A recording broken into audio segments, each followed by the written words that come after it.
Hey guys, I'm in Las Cruces, New Mexico.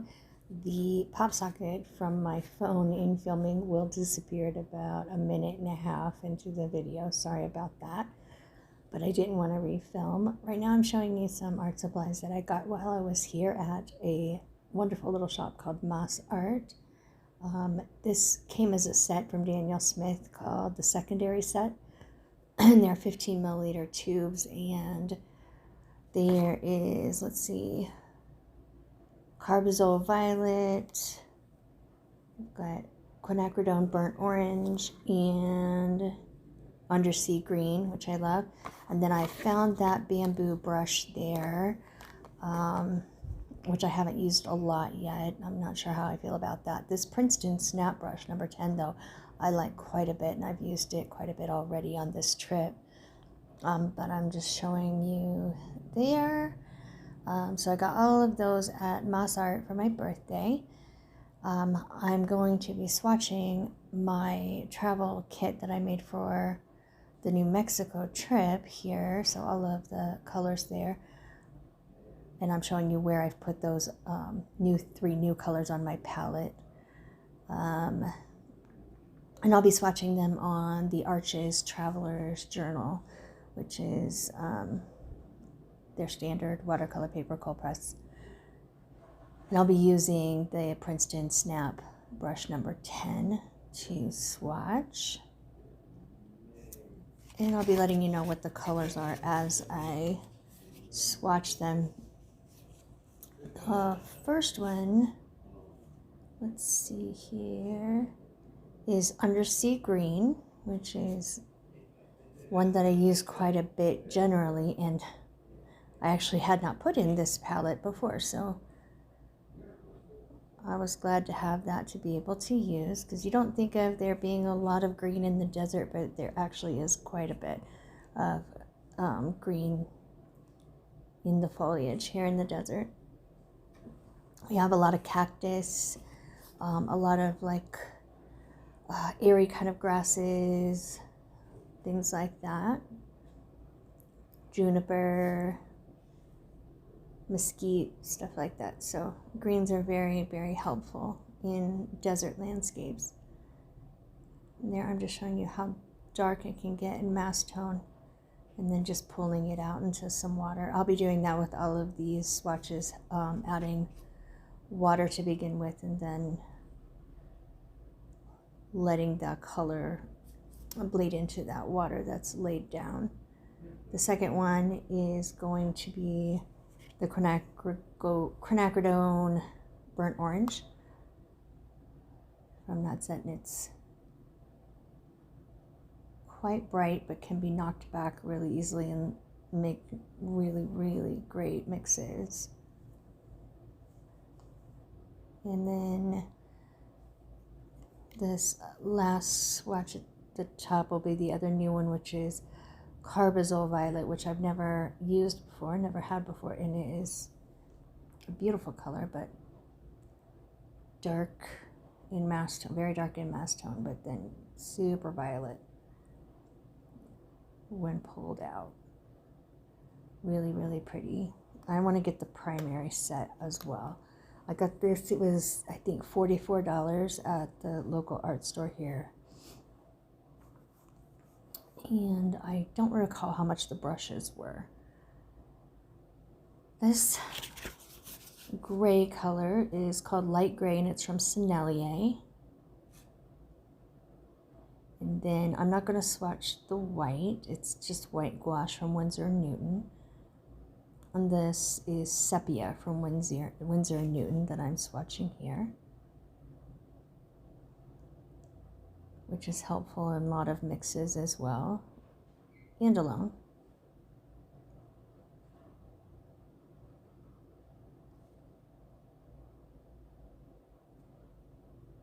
Let's see, the next one is going to be Daniel Smith Lunar Black.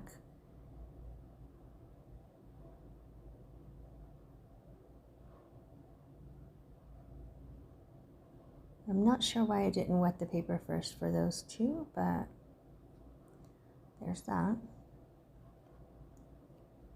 may have not for the light gray either.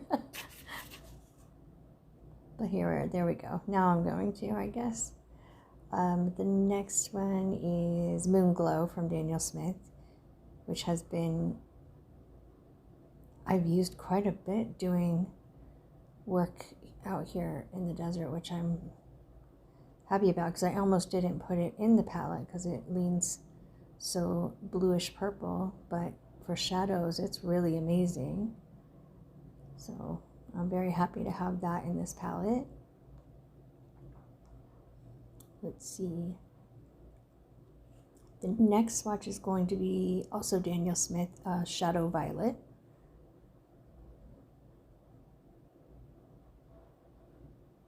Wait, what just happened? Oh, I'm darkening up that Lunar Black. It goes quite gray unless you really add a lot of paint. And I have been struggling a little bit with that Lunar Black because of that, having to use so much paint to get dark shadow. But now I know. This is the Shadow Violet, which is a beautiful color.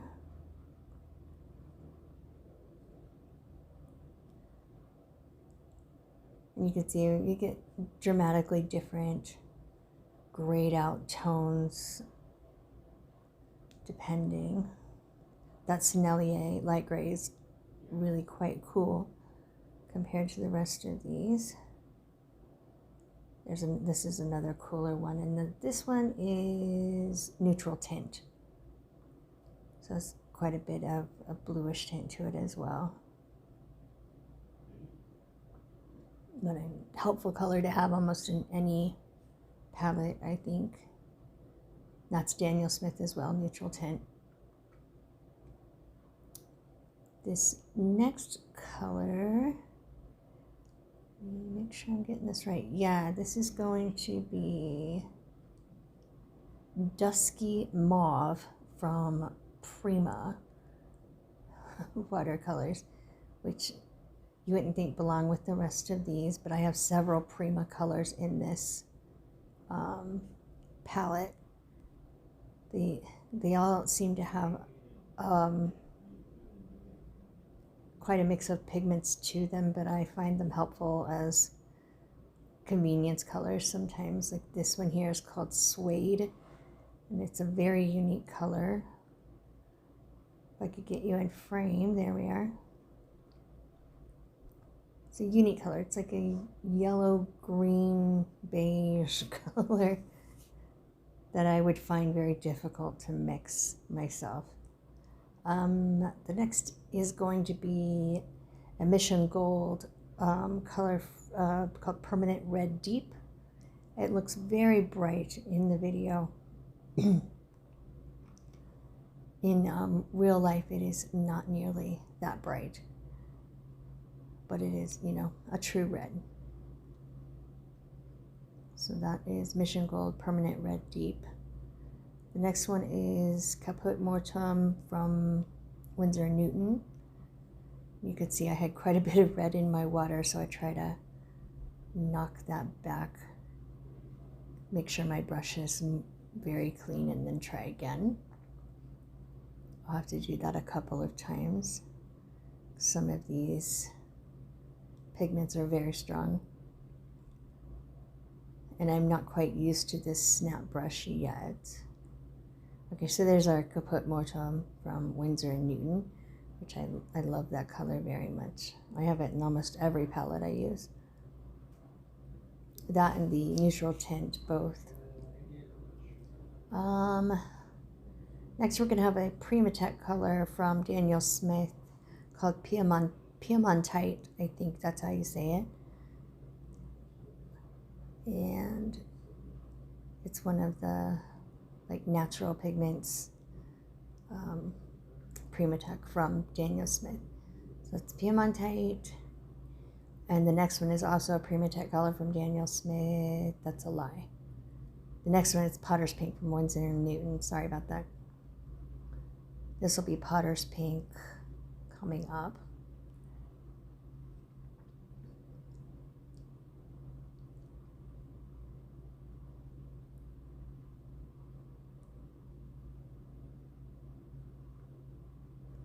we go.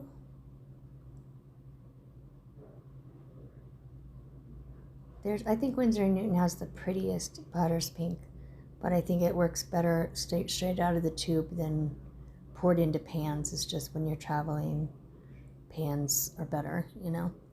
This one is the Primatech color from Daniel Smith called Bloodstone. So, and it's really, really nice for doing landscape work in desert especially, I think.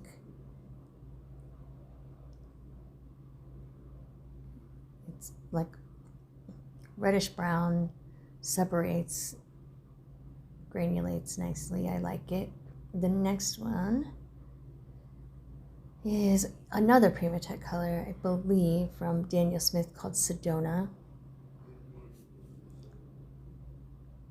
And it's very accurately named, this rusty color here.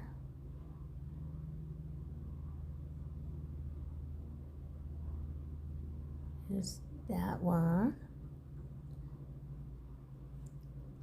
Next one I think is also Primatech. This is a Daniel Smith Red Jasper.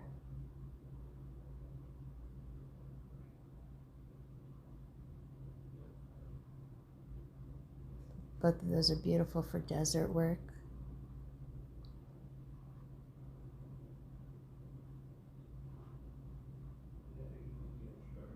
And let's see. Next is going to be Mission Gold Red Brown, which is very much more red than any of the ones we just previously had. If I could get it into frame, there we go. You see, it's a very red brown, very pretty color.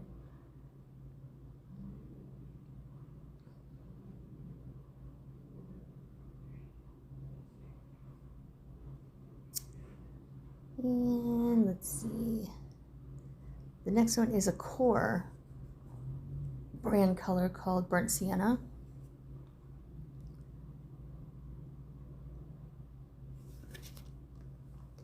And hopefully you'll be able to see it is much more browner than the burnt orange up top. When it's not a quinacridone either though. But yeah, this is a Burnt Sienna from Core. And Core colors move really beautifully in water. I like them a lot. They're hard to travel with though. They stay pretty sticky in my opinion. But the next one is going to be, this is a handmade paint coming from Jasper Stardust that I do not have a name for. But I love, love, love Jasper Stardust colors. And the next one is Red Brown. Is that correct? That's a lie. This is a Prima color called 38, number 38. From Prima Marketing. The next one, oh, we're still pulling that out. Okay. The next one is going to be another Core color. Core's Quinacridone Gold.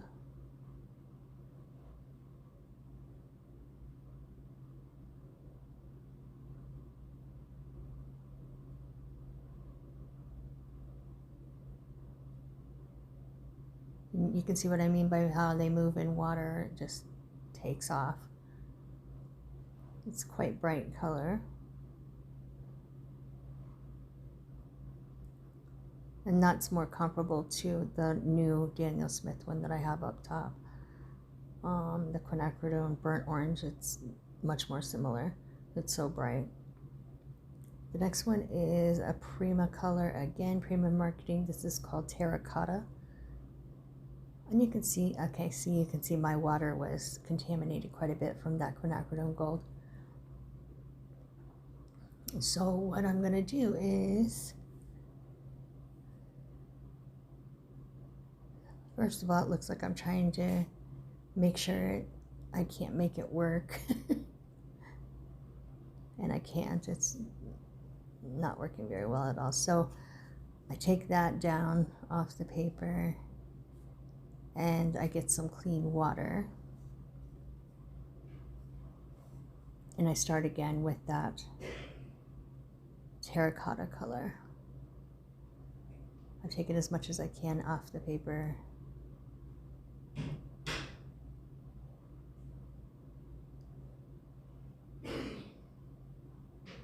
And there is our terracotta.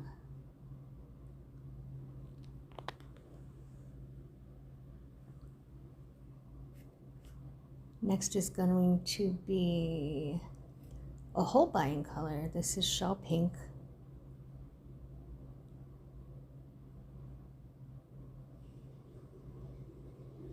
Let's get there. Okay, there's shell pink,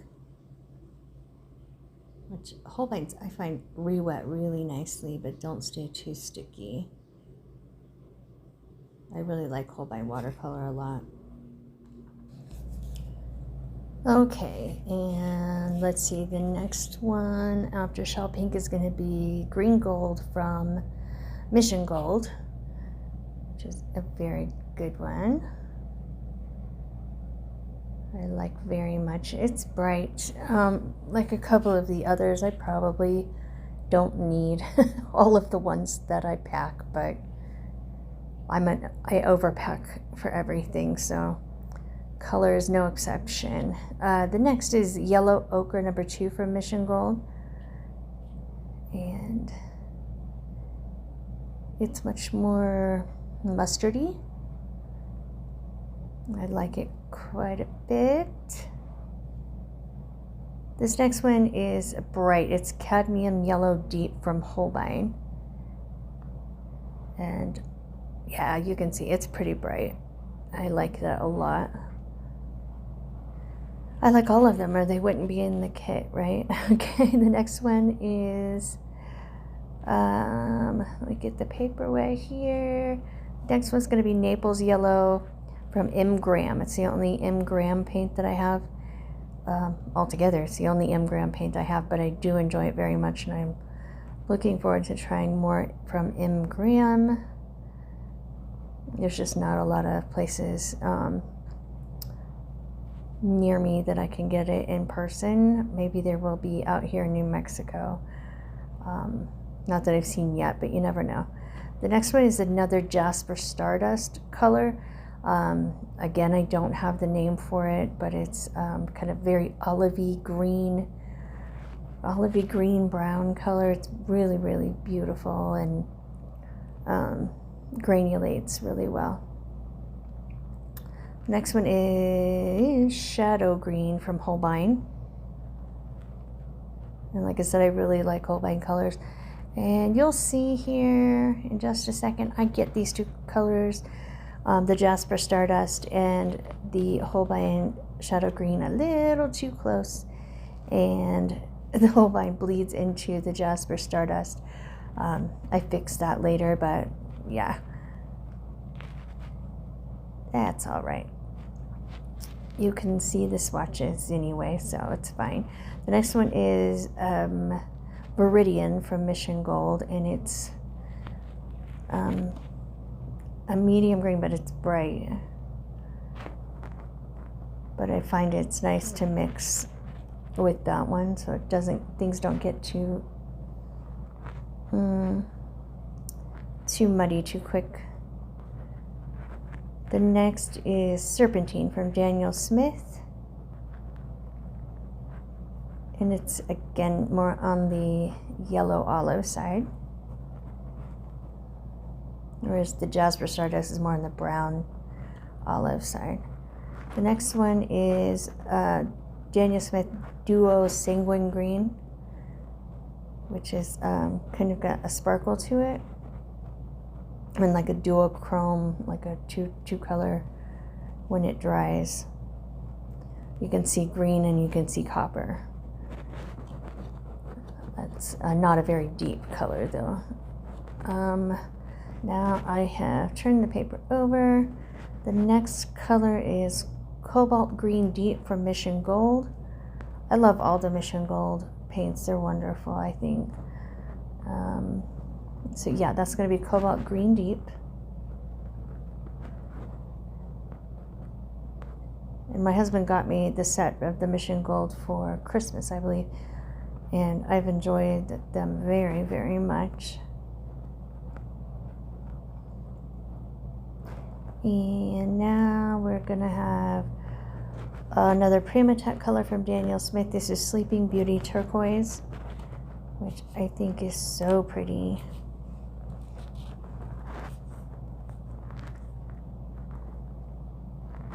You gotta get it to re-wet, but once you do, it's really, really nice. The next swatch is going to be Mission Gold again. This is going to be Cobalt Turquoise Hue.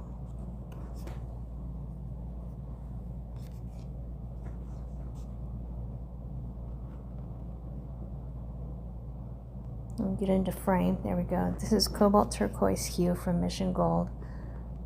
Come on, girl, get into frame.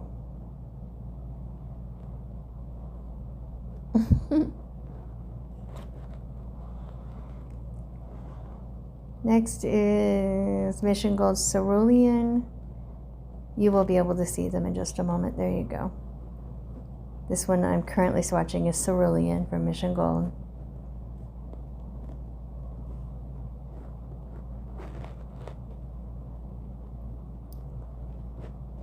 The next one is also a Mission Gold. It's going to be Cobalt Blue number 2. I thought that for a moment I thought I had smalt in my palette, but this is Cobalt Blue number 2 from Mission Gold. I like smalt though. Okay, the last one is another Holbein color, and it's called Lavender. And it's a really, really pretty blue lavender. I love this color.